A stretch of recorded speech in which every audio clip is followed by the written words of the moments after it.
ये सारे कथावाचक कहते हैं कि हिंदू राष्ट्र बनना चाहिए। बताइए संविधान के मुताबिक ये मांग है क्या? दुनिया chat GTP, deep seek, robotics में जा रही है। टेस्ला बिना ड्राइवर के गाड़ी चला रहा है और हमारे यहां टेलीविजन पर बैठकर एक आदमी मंत्र से नारियल उड़ा रहा है। ये स्कूल बंद होने से अगर हम नहीं रोक पाए, ये वोटिंग राइट छीनने से अगर हम नहीं रोक पाए और संविधान बदलकर मनुस्मृति लागू करने वालों को अगर हम सत्ता की कुर्सी में आने से रोक नहीं पाए तो इस संविधान की बर्बादी में हम सब गुनहगार माने जाएंगे। एनसीईआरटी के सिलेबस से मुगलों को हटाया जाएगा। अकबर बुरा था कि औरंगजेब बुरा था, इस पर डिबेट कराई जाएगी। हम भी चाहते हैं कि एक चैप्टर यह भी लगाओ कि पानी पीने से किसने रोका था जाति देख करके, और कौन कह रहा था कि कौन पैर से पैदा हुआ है और उसको शिक्षा का अधिकार नहीं। उत्तर प्रदेश के नेता ने कहा कृष्ण का नाम बता दो, वो आए बाएं करने लगा और कथा कृष्ण की सुनाता है। उसके बाद उसने क्या बोला? ये सारे कथावाचक कहते हैं कि हिंदू राष्ट्र बनना चाहिए। बताइए संविधान के मुताबिक ये मांग है क्या? क्या संविधान के रहते हिंदू राष्ट्र बन सकता है? और हिंदू राष्ट्र मांग है किसकी? किसका रिश्ता है नागपुर और बीजेपी के मुख्यालय से?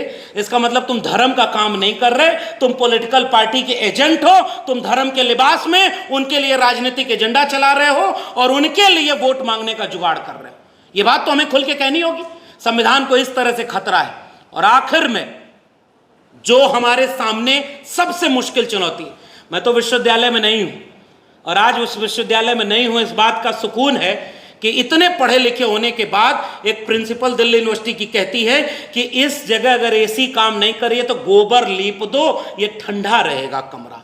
सुकून है कि मैं उस विश्वविद्यालय में फिलहाल नहीं हूं। मुझे शर्म आती है कि जो लोग पढ़ लिख करके ये हाल है, गाय गोबर गौमूत्र से आगे नहीं बढ़ पा रहे, वो विश्वविद्यालयों को दुनिया की टॉप रैंकिंग में कहीं आगे कर पाएंगे क्या?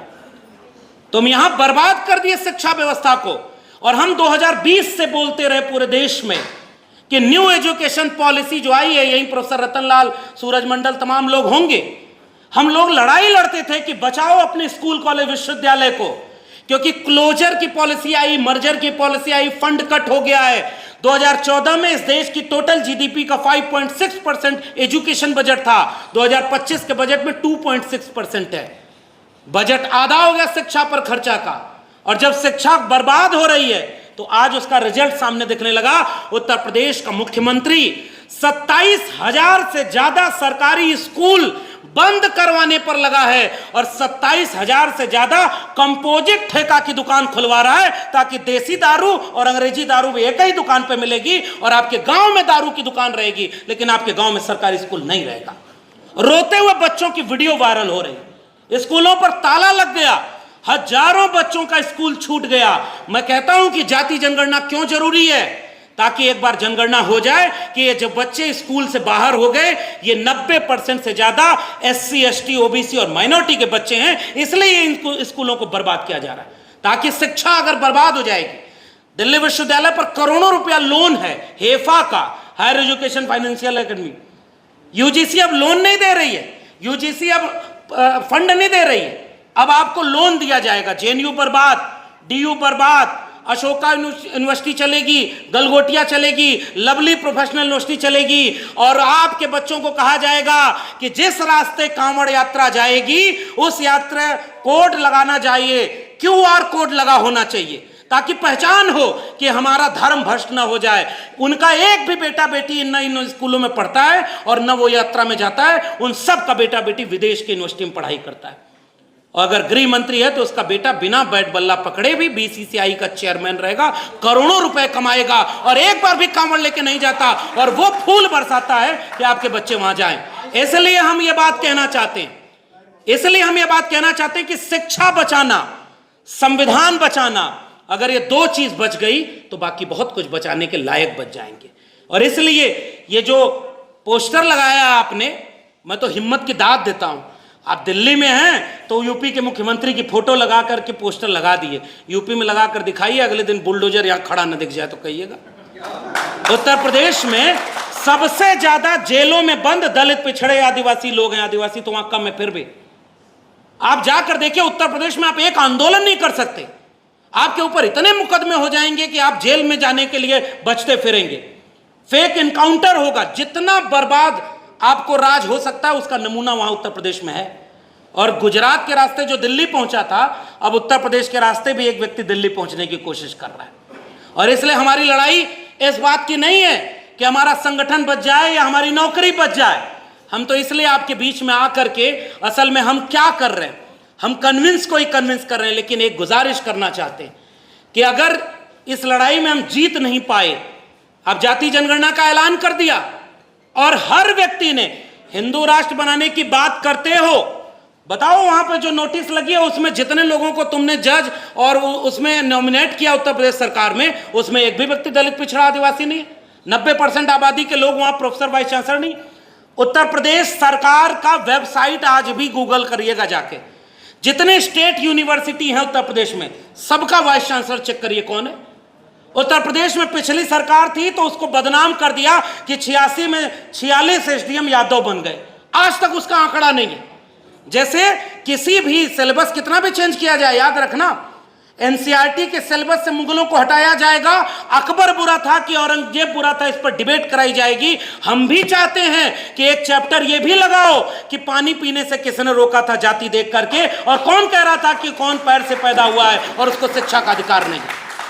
इसको भी तो पढ़ाना पड़ेगा इस देश में कि पानी पीने के लिए लड़ना पड़ा, और यह बात कहना पड़ेगा कि आज भी जाति जनगणना का विरोध कौन कर रहा है, जो हिंदू राष्ट्र का समर्थन करता है।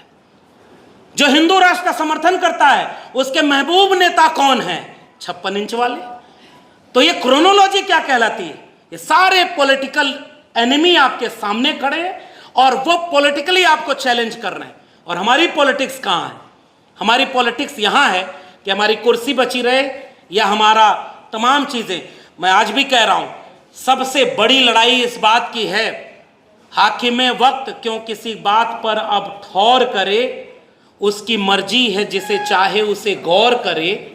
सोचते सब हैं कि जरूरी है बगावत, लेकिन चाहते ये हैं कि आगाज कोई और करे। इसलिए मैं जाते जाते, क्योंकि और भी वक्ता बोलने वाले हैं, मैं आखिर में यही कहना चाहूंगा, ये स्कूल बंद होने से अगर हम नहीं रोक पाए, ये वोटिंग राइट छीनने से अगर हम नहीं रोक पाए, और संविधान बदलकर मनुस्मृति लागू करने वालों को अगर हम सत्ता की कुर्सी में आने से रोक नहीं पाए, तो इस संविधान की बर्बादी में हम सब गुनहगार माने जाएंगे। और कभी कोई फूले अंबेडकर पैदा हो गया, कोई लोहिया, कोई बीपी मंडल, कोई मंडल कमीशन की लड़ाई लड़ने वाला, कोई कमंडल के खिलाफ मंडल रथ लेकर निकलने वाला, इस देश में जाने कितने लोग आ गए। दोबारा ऐसा होने की गुंजाइश कितनी बचेगी, याद रखिएगा, वरना सिलेबस चेंज होगा। नाली के गैस से चाय बनती थी, ये हमारे बच्चे पढ़ेंगे। और दुनिया chat GTP, deep seek, robotics में जा रही है। टेस्ला बिना ड्राइवर के गाड़ी चला रहा है और हमारे यहाँ टेलीविजन पर बैठकर एक आदमी मंत्र से नारियल उड़ा रहा है। इसी फर्क को हमें तय करना है। मैं इस बर्बादी में इस मुल्क के सामने एक चुनौती बनकर के आखिरी वक्त तक फूले अंबेडकर, पेरियार और लोहिया के विरासत को, सामाजिक न्याय की विरासत को अपने विचारधारा के साथ आखिरी वक्त तक लड़ने के लिए तैयार हूं। और मैं उम्मीद करता हूं कि जहां तक हमारी आवाज जाए, इस बात का इंतजार किए बिना कि अभी तो बिहार में एसआईआर हो रहा है, यूपी पर फर्क नहीं पड़ेगा, लेकिन अगर आप पहले नहीं बोले, गांव में आग लगती थी गर्मी के महीनों में, तो उस वक्त जब गेहूं के खेत पके रहते थे तो हवा चलने पर एक साथ जलने लगते थे। इस बात का इंतजार अगर गांव वाले करें कि मेड़ पहचान करके आग बुझ जाएगी, तो कोई नहीं बचता। पूरा गांव जब खड़ा होकर के उस आग को बुझाता है, इस बात का इंतजार किए बिना कि हमारे खेत तक वो आग पहुंचेगी कि नहीं, तब तक वो आग बुझ जाएगी।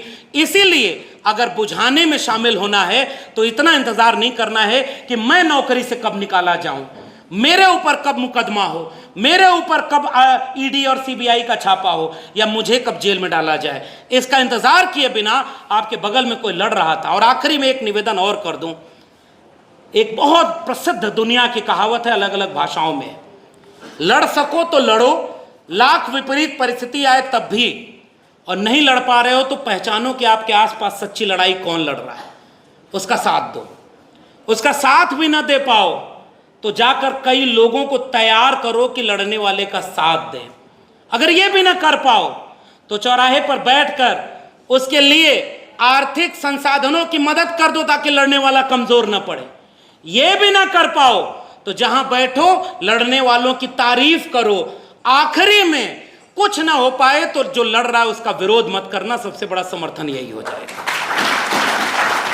और इसीलिए मैं चाहता हूं कि हम न्यूनतम सहमति पर अधिकतम एकता बनाने के लिए 90% भारत जो गरीब है, जो भुखमरी का शिकार है, जो 1% आज भी 76% पर कब्जा है और 81 करोड़ लोग 5 किलो अनाज पर जिंदा है, ऐसे भारत को एकजुट करें, न्यूनतम सहमति पर एकजुट करें, ताकि ईवीएम हटे, ताकि कॉलेजियम सिस्टम हटे और ताकि निजी क्षेत्र में भी आरक्षण हो। सरकारी कुछ बचेगा ही नहीं तो निजी में आरक्षण कहां से लेंगे?